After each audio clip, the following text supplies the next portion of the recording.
Every year around December, TV writers become tender, making special episodes entertaining young and old. Sitcoms feature kindness and love. Movies show us help from above. Networks bank on all our eyes enjoying holiday surprise. Many classic shows proclaim Christmas time's not about gain. Irony to all of this cash cow is called Christmas. Yo brother, you're at home with a geek. I'm Mark, aka the Little Black Dude. Welcome back to the channel. If this is your first time here and you love movies, TV shows, comic books, video games, and other things of a geeky nature, mash that subscribe button, like, share, and be sure to ring my bell to be part of the notification squad. That way you know whenever I upload a new video. December, the holidays and the time for good cheer, good food, and specials. This video is especially special since it's all about specials.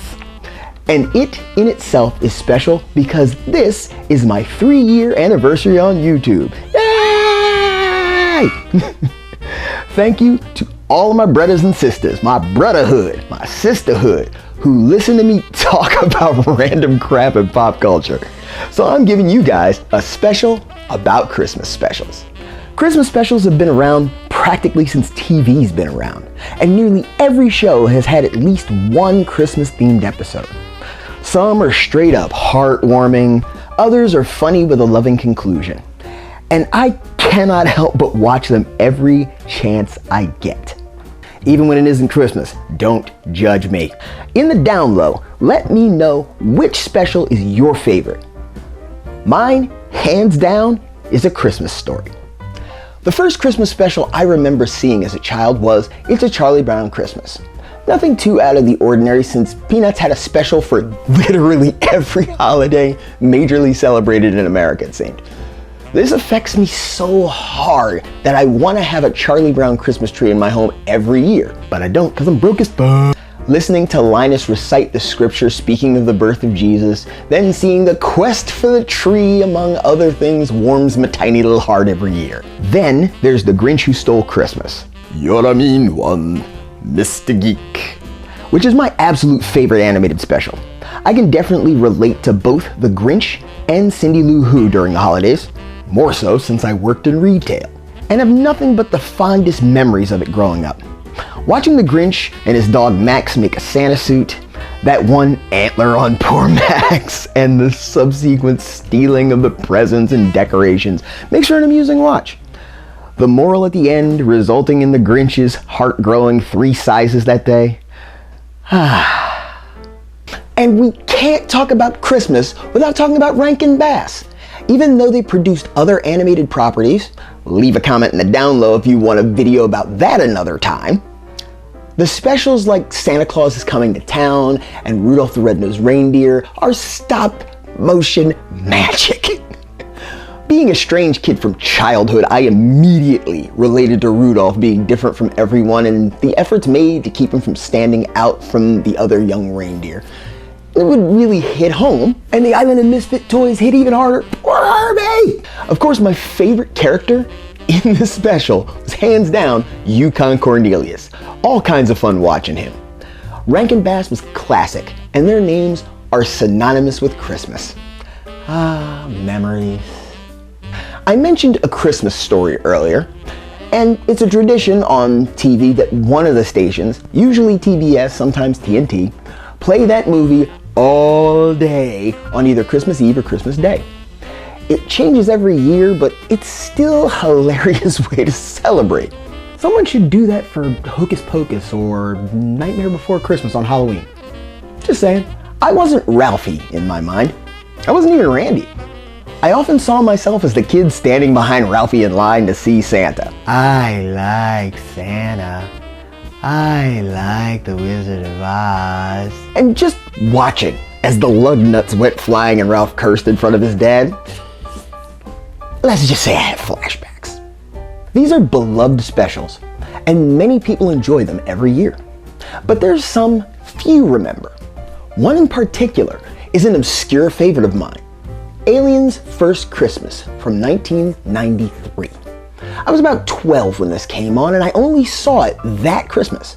I actually thought for a few years that I imagined it, but it was a spin-off from a movie from 1989 called Aliens Next Door. But here's the rundown. In 2027, a metal manufacturing company made a deal with an alien world called Zolonia, and they sent the Peoples family, not too on the nose, to the planet to settle and get the inhabitants used to humans. The special begins with Roger Peoples, the father, obsessing about their Christmas decorations being delivered. There's a bunch of crazy alien chatter throughout the special, but it starts right here as the delivery Zolonian can't make heads or tails of what's so important about the box. Once the box has been delivered, Fran, the mother, explains Christmas traditions to their neighbors, amusingly named Mavo and Charlick. Alien spellings of common names are so fun, aren't they?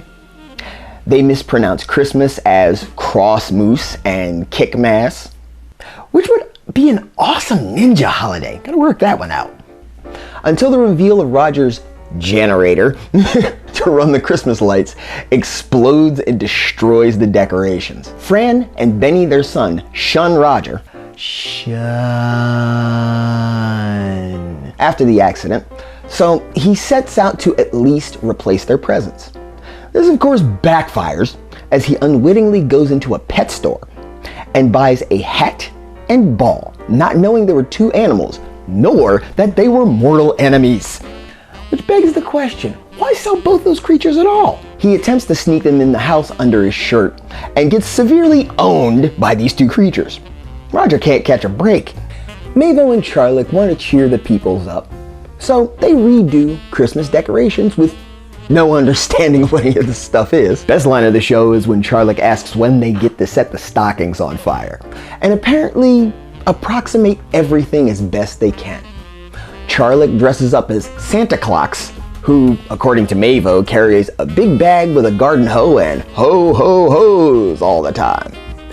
Mavo rushes home to put on her Christmas Carol costume when she finds the one thing that didn't get blown up, a Christmas picture book. She freaks when she sees they got everything wrong. But Fran is moved to tears by the effort. She proceeds to explain Christmas is supposed to represent love and giving and friendship, and their neighbors understood Christmas better than they thought they did. Cliché warning! Benny starts shouting about snow, which Mavo and Charlick have never seen before, and they run outside to see snow falling over just the Peoples' house, with a Christmas tree, presents, and decorations in front of the house. All this friggin' pomp was courtesy of Santa Claus, who apparently can breathe in space as he flies his open sleigh away from the planet. It was perfect for the time that it was released, though it doesn't really hold up now. Its existence has always been in my mind, and I felt some obscurity had to be in a Geek video.